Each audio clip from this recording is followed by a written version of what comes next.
Hey everyone, and welcome to the Intune and Beyond section of the Right-Click Tools Community Academy course. This section will cover right-click tools for Intune Community Edition.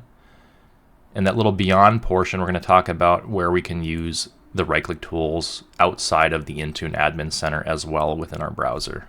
Right-click tools for Intune is a browser extension that allows you to take the same right-click tools actions that you know and love in the Config Manager console from the Intune Admin Center or other places in your web browser. The Intune toolset lines up with the Config Manager toolset as far as what you're allowed to use in Community Edition. So those same community tools that you have access to in Config Manager are the same tools that you will have access to in the browser extension. Essentially, any of the enterprise tools are still enterprise tools here. So we'll cover some points here about right-click tools for Intune. The first point being the Intune Admin Center.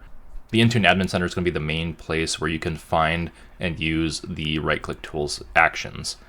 From the Intune Admin Center, when you are in a device, you will see a Recast software logo. Clicking that logo will bring up the right-click tools menu for you. Second point being you can use other web-based platforms as well. So if we are in the SSRS portal, for example, anywhere that we have a device name, we can highlight that device name and access our right-click menu from there as well. This is all thanks to it being a browser extension.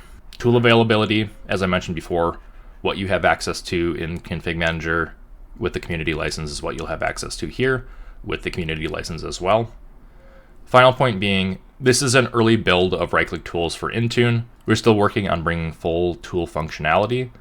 So there are some tools that may not work in all use cases. The current tool set is built with our majority user base of co-managed organizations in mind. So if you are co-managed, you should see some good functionality out of the tools. In the next section, I'll give you a live demo where we jump into the Intune Admin Center as well as some other web-based portals to see the tools in action and where you can take those actions from.